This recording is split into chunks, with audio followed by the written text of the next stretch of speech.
जीवन से भरपूर धरती को हम देखते हैं, वो कभी एकदम वीरान हुआ करती थी, जहाँ जीवन का नामो निशान भी नहीं था। हम बात कर रहे हैं उस समय की जब धरती पर जीवन की शुरुआत नहीं हुई थी। क्या आप कल्पना भी कर सकते हैं उस समय कैसी होगी तब, और किस तरह से धरती पर जीवन के अंकुर फूटे होंगे? अगर नहीं तो आज का वीडियो आपके लिए ही है, क्योंकि आज हम आपको बताने जा रहे हैं कि धरती पर जीवन की शुरुआत कैसे हुई। लेकिन इससे पहले अगर आपने अभी तक चैनल को सब्सक्राइब नहीं किया है तो जल्दी से चैनल को सब्सक्राइब करके वीडियो को लाइक कर दीजिए।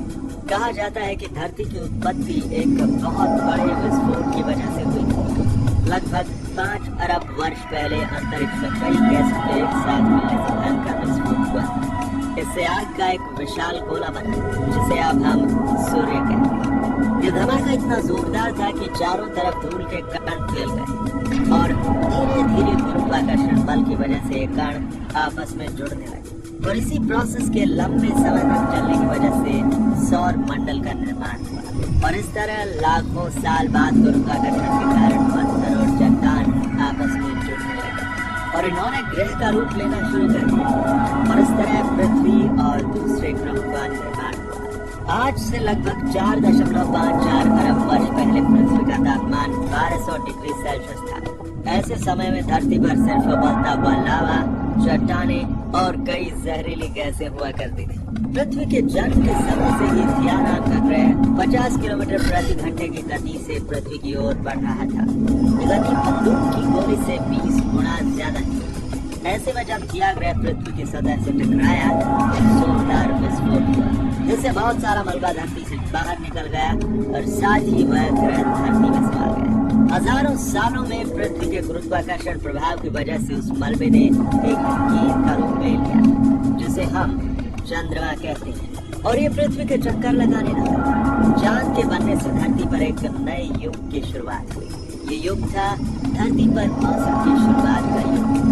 चांद धरती को स्थिर रखता है और उसके मौसम को भी बनाए रखता है। चांद के होने के कारण ही धरती अपनी धुरी पर अच्छे से घूम रही है।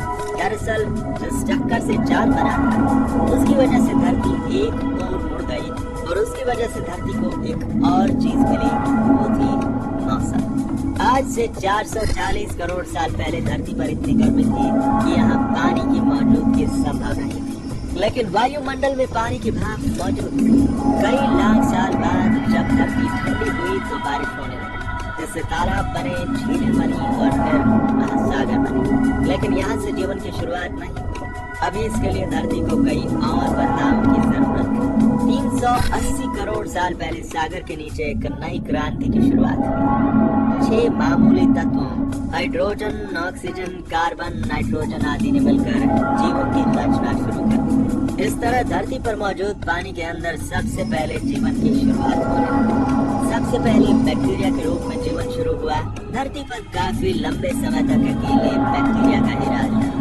करीब 250 करोड़ साल पहले कुछ खास बैक्टीरिया ने महसूस किया कि ऊर्जा का इस्तेमाल जीने के लिए कैसे किया जाए।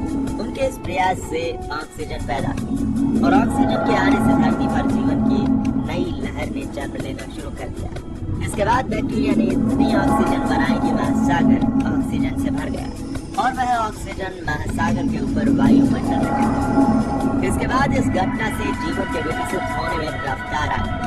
आज से 550 करोड़ साल पहले वायुमंडल में ऑक्सीजन का लेवल 0 से बढ़कर 13% तक पहुंच गया। ऑक्सीजन के साथ ही वायुमंडल में ओजोन लेयर बनने लगी, जो हमें सूर्य की खतरनाक लेयर रेडिएशन से बचाती है। जैसे जैसे ऑक्सीजन की मात्रा बढ़ी, जीव जंतुओं का विकास भी शुरू हो गया। करीब 50 करोड़ साल पहले समुद्र में पहले कांटे वाली मछली पैदा हुई। इस तरह देखा जाए तो ये मछलियां ही हमारे पूर्वज। असल में आज के सारे रीढ़ वाले जीव इन मछलियों के आधार